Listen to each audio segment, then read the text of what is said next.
And the technique of them, to use them, is not like you see in the movies, you know, it's all, you know, check the ceiling. I stuck it in the ceiling once, right? Yeah, it's not all of this, because while you're doing that, somebody's killing you. There is a sophisticated technique with them. The thing itself, the lighter it is, the longer you live, because you don't get tired.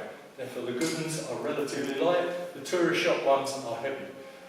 This one here, there are various techniques. This cross piece, the cross guard, it's a two-handed sword, is in fact something of a shield. If he attacks me and runs it down the blade, I can defend myself like that. Not only that, I can do this and that. Yeah? So there are many sophisticated techniques. And for instance, the blade often was not sharpened all the way down. It would be blunt here. So a man could grip it and turn it. Now if he comes with a big shot, yes, and misses, I can do that and pull his leg out from under him and then kill him. He's too good for me and I'm too old and decrepit. Okay? Can I add something to that? So, mostly in the times you use great swords. Most of the European armies use pikes at that time. So one army will have pikes and the other army will have pikes.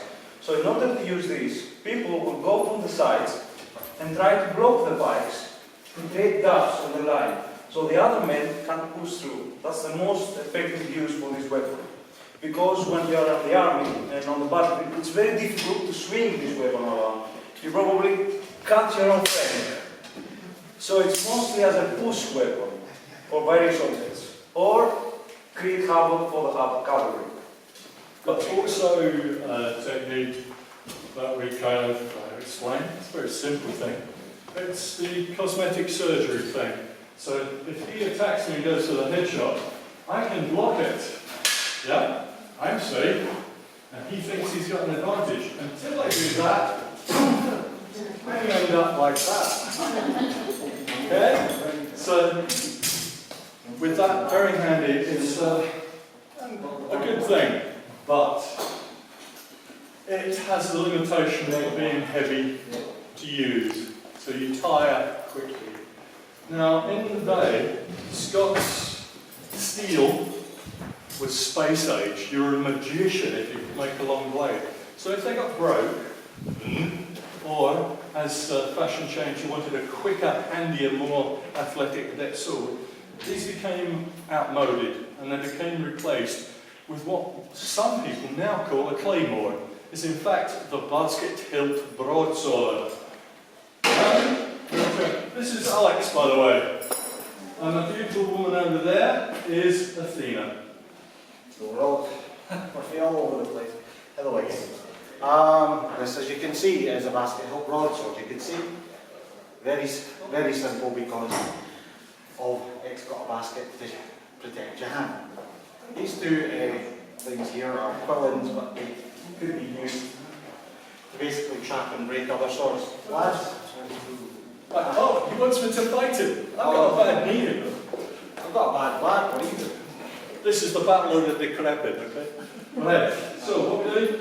Just hold out sword, mate. If I do that, you can definitely. It's as much about control. Also, again, the steel was usually quite high quality. So again, this was a high status weapon. Generally speaking, it was as much about getting in close and dirty, because this was as much a knuckle buster as anything as well. And again, steel all the way down, so you could actually brain somebody as well. But again, this is why you throw this bit of wood strapped to your other arm, called a card. Nice and simple, just a shield. But a lot of the time you would have a spike on the front, but generally speaking the ones made of munitions did not. And hiding behind this, if you fought too hard, you fought too fast, you lived a bit longer, have this. Nice triangular sidearm that most people carry, all of that. Usually triangular, so it could just grab in there. Often often carried behind the targe, and the way you charged in was basically in with the targe, got a rake across the belly, and a chop or a bolt on the head. That became a great basis for what was the famous Highland charge. However, That'd be a 5 each. not quite. But these, again, because the good grade steel, high status weapons, there was one at the back that your common billman. Alex was mentioning an awful lot of pikes. The Scottish equivalent for the day was either the Jebbutt staff or this, which is called a Lochaber axe. And it's essentially a polearm. Based on an earlier weapon called a bardiche, it's essentially an elongated axe head attached to 2 points to up to a 6-foot pole. And it's got a hook or a cleek at the back, which you could use to either hang it up in the munitions in the barracks or use for snagging cloth and other bits of bridle against cavalry.